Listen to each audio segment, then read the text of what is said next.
Sir, ದಿನದ ಬಗ್ಗೆ ನಾವು ಮಾತನಾಡ್ತೀವಿ, ಥೀಮು ಅದು ಇದು. ಬಟ್ ಇಲ್ಲಿ ಇವತ್ತು ಮುಖ್ಯ ಆತ್ಮಹತ್ಯೆ. ಆತ್ಮಹತ್ಯೆ ನಾವು ಇಲ್ಲಿ ಮಾತನಾಡ್ತಿದ್ದೇವೆ, ಸ್ಟ್ಯಾಟಿಸ್ಟಿಕಲಿ ಹೇಳ್ತಾರೆ ಕಿ in these many seconds or minutes ಆತ್ಮಹತ್ಯೆ ಆಗ್ತಾ ಇದ್ದಾವೆ. ಅಂಥ ಸಂದರ್ಭದಲ್ಲಿ ಯಾವ ಕಾರಣಗಳು ಆತ್ಮಹತ್ಯೆಗೆ ಲೀಡ್ ಆಗುತ್ತವೆ, ಅದ್ರ ಬಗ್ಗೆ ಸ್ವಲ್ಪ. ಆತ್ಮಹತ್ಯೆಗೆ ಹಲವಾರು ಕಾರಣಗಳು. ಇದು ಒಂದು ಸಂಕೀರ್ಣವಾದಂಥ ಸಮಸ್ಯೆ ಆಗಿದೆ. ಹೀಗಾಗಿ ಅದಕ್ಕೆ ಒಂದೇ ಒಂದು ನಿರ್ದಿಷ್ಟವಾದಂಥ ಇದೇ ಕಾರಣ ಅಂತ ನಾವು ಹುಡುಕೋದು ತಪ್ಪು ಆಗುತ್ತೆ. ಆ ರೀತಿ ಕಾರಣ ಸಿಗೋದು ಕಷ್ಟ.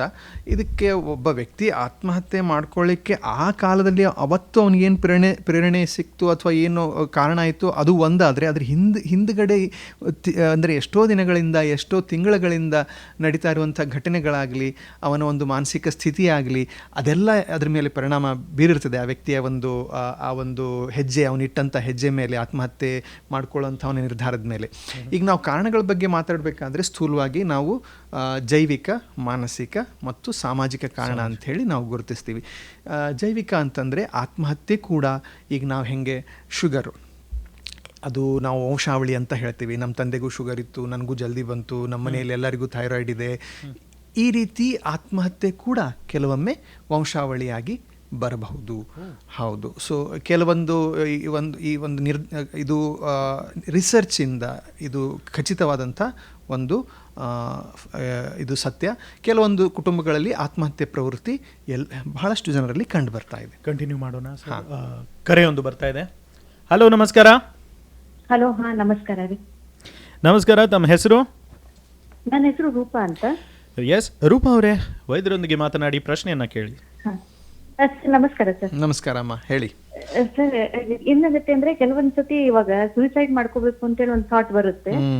ಅದು ಆ ತರ ಬಂದಾಗ ಯಾವ ತರ ಅದರಿಂದ ಏನಾದ್ರು ತುಂಬಾ ಒಳ್ಳೆ ಪ್ರಶ್ನೆ ಕೇಳಿದ್ರಿ ನೀವು. ಬಹಳಷ್ಟು ಜನಕ್ಕೆ ಸಹಾಯ ಆಗುವಂಥ ಪ್ರಶ್ನೆ ಇದು. ನೋಡಿ, ಆತ್ಮಹತ್ಯೆ ಮಾಡ್ಕೋಬೇಕು ಅನ್ನುವಂಥ ವಿಚಾರ ಬರುವುದು ಬಹಳ ಸಾಮಾನ್ಯವಾದಂಥ ಸಂಗತಿ. ಈ ರೀತಿ ವಿಚಾರನೇ ಬರದೇ ಇರುವಂಥ ವ್ಯಕ್ತಿನೇ ಈ ಜಗತ್ತಿನಲ್ಲಿ ಇಲ್ಲ ಅಂದರೂ ನಡೀತದೆ. ಜೀವನದಲ್ಲಿ ಎಲ್ಲೋ ಒಂದು ಸರ್ತೆ, ಯಾವಾಗೋ ಒಂದು ಸರ್ತೆ ಈ ರೀತಿ ಮನಸ್ಸು ಬೇಜಾರಾದಾಗ ನಮಗೆ ಈ ರೀತಿ ಬರೋದು ಸಹಜ. ಆದರೆ ಪದೇ ಪದೇ ಈ ರೀತಿ ವಿಚಾರ ಬರ್ತಾ ಇದ್ದಾಗ ಆವಾಗ ನಾವು ಮಾಡಬೇಕಾಗಿರೋದು ಮೊದಲನೇದ್ದು, ನಾವು ಆ ವಿಚಾರವನ್ನು, ಈ ಸಮಸ್ಯೆಯನ್ನು ಇನ್ನೊಬ್ಬರ ಹತ್ರ ತೋಡ್ಕೊಳ್ಳೋದು.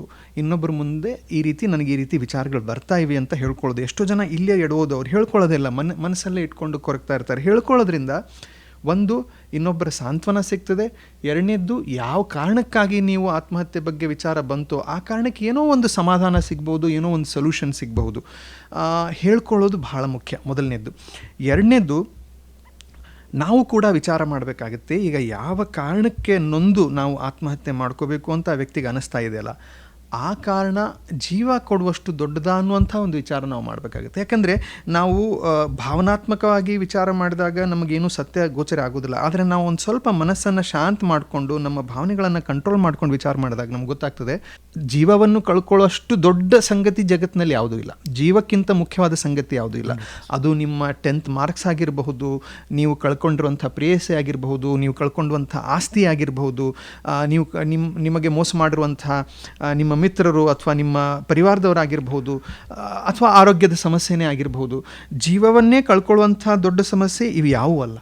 ಅದನ್ನು ನಾವು ವಿಚಾರ ಮಾಡಿಕೊಂಡು, ನಾನು ಯಾವ ಕಾರಣಕ್ಕಾಗಿ ಇದನ್ನು ಮಾಡ್ಕೋತಿದ್ದೀನಿ, ಅದು ಅಷ್ಟು ದೊಡ್ಡ ಕಾರಣನ ಅನ್ನೋದು ನಾವು ವಿಚಾರ ಮಾಡಬೇಕಾಗುತ್ತೆ. ಒಂದು. ಎರಡನೇದ್ದು, ನಾವು ಎಷ್ಟೋ ಸರ್ತಿ ನೋಡ್ತೀವಿ ಜನ ಆತ್ಮಹತ್ಯೆಗೆ ಪ್ರಯತ್ನ ಮಾಡ್ತಾರೆ. ಆದರೆ ನಮ್ಮ ಅನುಭವ, ನಾನು ಈಗ 15 ವರ್ಷ ಆಯಿತು ನಾನು ಮನೋವೈದ್ಯನ ಕೆಲಸ ಮಾಡಲಿಕ್ಕತ್ತು. ನನ್ನ ಅನುಭವದ ಪ್ರಕಾರ ಎಷ್ಟೋ ಜನ ಪ್ರಯತ್ನ ಮಾಡಿ ಬೇರೆ ಏನೋ ಸಮಸ್ಯೆಗೆ ಸಿಕ್ಕೋತಾರೆ. ಯಾಕಂದರೆ ನೋಡಿ, ನೀವು ನಂಬ್ತಿರೋ ಬಿಡ್ತಿರೋ, ಹುಟ್ಟು ಸಾವು ನಮ್ಮ ಕೈಗಿಂದಲ್ಲ. ಸೊ ಅದನ್ನು ನಾವು ಯಾವ್ದು ನಮ್ಮ ಕೈಗಿಂದಲ್ಲ ಅದು ನಾವು ಪ್ರಯತ್ನ ಮಾಡ್ಲಿಕ್ಕೆ ಹೋದರೆ ಇನ್ನೊಂದೇನೋ ಪ್ರಾಬ್ಲಮ್ ಆಗುತ್ತೆ. ನೀವು ಬೇಕಿದ್ರೆ ಯಾವುದೇ ಹಾಸ್ಪಿಟ್ಲಲ್ಲಿ ನೀವು ಹೋಗಿ ನೋಡ್ರಿ, ICU ಅಲ್ಲಿ ಒಂದು 4 ಜನ ಆದರೂ ಸುಸೈಡ್ ಅಟೆಂಪ್ಟ್ ಮಾಡ್ಕೊಂಡಿರೋರು ಸಿಗ್ತಾರೆ ನಿಮಗೆ. ಅವರು ಜೀವ ಕಳ್ಕೊಂಡಿರಲ್ಲ, ಬಟ್ ಆ ಪ್ರಯತ್ನದಿಂದಾಗಿ ಏನೋ ತೊಂದರೆಯಾಗಿ ತಿಂಗಳಾನ್ಗಟ್ಟಲೆ ಹಾಸ್ಪಿಟ್ಲಲ್ಲಿ ಕಳೀತಾರೆ. ನಂತರ ಎಷ್ಟೋ ದಿವಸ ಟ್ರೀಟ್ಮೆಂಟ್ ತಗೋತಾರೆ. ಆ ರೀತಿ ಪರಿಸ್ಥಿತಿ ನನಗೆ ಬೇಕಾ? ಒಂದು ಕ್ಷಣನ ದುಡುಕಿ ಆ ತಿಂಗಳಾನ್ಗಟ್ಟಲೆ ಪಶ್ಚಾತ್ತಾಪ ಪಡುವಂಥ ಪರಿಸ್ಥಿತಿ ನನಗೆ ಬೇಕಾ ಅನ್ನೋದನ್ನು ನಾವು ವಿಚಾರ ಮಾಡಬೇಕಾಗತ್ತೆ. ಇನ್ನೂ ಮುಂದುವರೆದು ಆಯಿತು, ಏನೋ ಒಂದು ನಾವು ಆ ಒಂದು ಕೆಟ್ಟ ಕ್ಷಣದಲ್ಲಿ ಜೀವನೇ ಹೋಯಿತು ಅಂದ್ಕೊಂಡ್ರೂ ಕೂಡ ಇನ್ನೊಮ್ಮೆ ಜೀವನ ಸಿಗುತ್ತೆ ಅನ್ನುವಂಥ ಭರವಸೆ ಇದೆನಾ? ನಾವೆಲ್ಲ ಓಕೆ, ನಾವು ಅಂದರೆ ಪುನರ್ಜನ್ಮದ ಬಗ್ಗೆ ನಮ್ಮ ಸಮಾಜದಲ್ಲಿ ಸಾಕಷ್ಟು ಒಂದು ನಂಬಿಕೆ ಇದೆ. ಆದರೆ ಗ್ಯಾರಂಟಿ ಎಲ್ಲಿದೆ? ಪುನರ್ಜನ್ಮ ಇದೆ ಅನ್ನುವಂಥ ಗ್ಯಾರಂಟಿ ಎಲ್ಲಿದೆ? ಇದ್ರೂ ಕೂಡ ಒಳ್ಳೆ ಜನ್ಮ ಸಿಗುತ್ತೆ ಅನ್ನುವಂಥ ಗ್ಯಾರಂಟಿ ಎಲ್ಲಿದೆ? ಮನುಷ್ಯ ಜನ್ಮ ಸಿಗುತ್ತೆ ಅಂತ ಗ್ಯಾರಂಟಿ ಎಲ್ಲಿದೆ? ಇದನ್ನೆಲ್ಲ ನಾವು ಆ ಕ್ಷಣದಲ್ಲಿ ವಿಚಾರ ಮಾಡಬೇಕಾಗ್ತದೆ. ಆಲ್ ರೈಟ್, ಕರೆ ಮಾಡಿದ್ದಕ್ಕೆ ಧನ್ಯವಾದ ಸ್ನೇಹಿತರೆ. ತಾವು ಕೂಡ ಭಾಗವಹಿಸಿ ಸೂಸೈಡ್ ಪ್ರಿವೆನ್ಷನ್, ಆತ್ಮಹತ್ಯೆ ತಡೆಗಟ್ಟುವಿಕೆ ದಿನ ಅಥವಾ ಆತ್ಮಹತ್ಯೆ ಬಗ್ಗೆ ಪ್ರಶ್ನೆಯನ್ನು ಕೇಳಿ. ಹಾಟ್ಲೈನ್ ಸಂಖ್ಯೆ 9019049004. ಡಾಕ್ಟರ್ ಸರ್, ಬಹಳ ಮುಖ್ಯವಾಗಿ ಇತ್ತೀಚಿನ ದಿನಗಳಲ್ಲಿ ಮಾನಸಿಕ ಆರೋಗ್ಯದ ಬಗ್ಗೆ ಬಹಳ ಜಾಸ್ತಿನೇ ಪ್ರಚಾರ ಆಗಿರಲಿ, ಜನ ಜಾಗೃತಿ ಆಗ್ತಾ ಇರಲಿ, ವಿಚ್ ಈಸ್ ಗುಡ್. ಮಾನಸಿಕ ಆರೋಗ್ಯ ಉತ್ತಮವಾಗಿದ್ದರೆ ಆತ್ಮಹತ್ಯೆ ನಿಲ್ಲಿಸಬಹುದು, ತಡೆಗಟ್ಟಬಹುದಾ? ಖಂಡಿತ. ಯಾಕಂದರೆ ಆತ್ಮಹತ್ಯೆಗೆ ಒಂದು ಬಹುಮುಖ್ಯವಾದಂಥ ಕಾರಣ ನಮ್ಮ ಮಾನಸಿಕ ಅನಾರೋಗ್ಯ. ಯಾವುದೇ ಸಮಸ್ಯೆ ಇರಲಿ, ಅದು ಸಾಮಾಜಿಕ ಸಮಸ್ಯೆ ಇರಲಿ, ಆರೋಗ್ಯದ ಸಮಸ್ಯೆ ಇರಲಿ, ಹಣಕಾಸಿನ ಸಮಸ್ಯೆ ಇರಲಿ, ಅಂತಿಮವಾಗಿ ಅದು ನಮಗೆ ಕಾಡೋದು ಮಾನಸಿಕ ಸಮಸ್ಯೆಯಾಗಿಯೇ, ಚಿಂತೆಯಾಗಿ, ಬೇಜಾರಾಗಿ, ದುಃಖವಾಗಿ, ಡಿಪ್ರೆಷನ್ ಆಗಿ ನಮಗೆ ಕಾಡ್ತದೆ. ಅಲ್ಲಿಂದ ವ್ಯಕ್ತಿ ಮುಂದೆ ಆತ್ಮಹತ್ಯೆದ ಕಡೆ ಪ್ರಯತ್ನ, ಅಂದರೆ ಅದ್ರ ಕಡೆ ಅವನು ಹೆಜ್ಜೆ ಇಡ್ತಾನೆ. ಹೀಗಾಗಿ ನಮ್ಮ ಮಾನಸಿಕ ಆರೋಗ್ಯವನ್ನು ನಾವು ಕಾಪಾಡಿಕೊಂಡ್ರೆ ಆತ್ಮಹತ್ಯೆನ ನಾವು ಖಂಡಿತ ತಡೆಗಟ್ಬೋದು. ಈಗ ನೀವು ಒಂದು ಎಕ್ಸಾಂಪಲ್ ಕೊಡಬೇಕಂದ್ರೆ, ಈಗ ಒಬ್ಬ ವ್ಯಕ್ತಿಗೆ ಹಾರ್ಟ್ ಅಟ್ಯಾಕ್ ಆಗಿದೆ ಅಂದರೆ ಅವನಿಗೆ ಅದಕ್ಕಿಂತ ಮುಂಚೆ ಶುಗರು, BP, ಹೈ ಕೊಲೆಸ್ಟ್ರಾಲು ಇದೆಲ್ಲ ಇದ್ದು ನಂತರ ಅವನು ಹಾರ್ಟ್ ಅಟ್ಯಾಕ್ ಹೋಗ್ತಾನಲ್ಲ, ಹಾಗೆ ಆತ್ಮಹತ್ಯೆಗೆ ಮುಂಚೆ ಡಿಪ್ರೆಷನ್ನು, ಸ್ಟ್ರೆಸ್ಸು ಇದೆಲ್ಲ ಇದ್ದೇ ಇರುತ್ತೆ. ಅದನ್ನು ನಾವು ತಡೆಗಟ್ಟಿದರೆ ಇದನ್ನು ನಾವು ಸುಲಭವಾಗಿ ತಡೆಗಟ್ಬೋದು.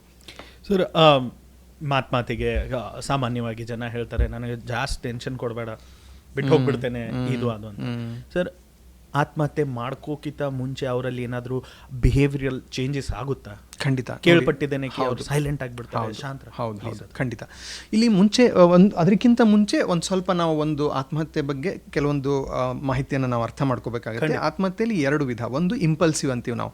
ಆ ವ್ಯಕ್ತಿಗೆ ಆ ರೀತಿ ಮೊದಲಿಂದ ಏನೂ ತೊಂದರೆ ಇದ್ದಿದ್ದಿಲ್ಲ, ಆ ಕ್ಷಣದಲ್ಲಿ ಏನೋ ಒಂದು ಆ ಕ್ಷಣದಲ್ಲಿ ಅವನು ದುಡುಕಿ ಮಾಡಿದ್ದಂಥ ಒಂದು ಪ್ರಯತ್ನ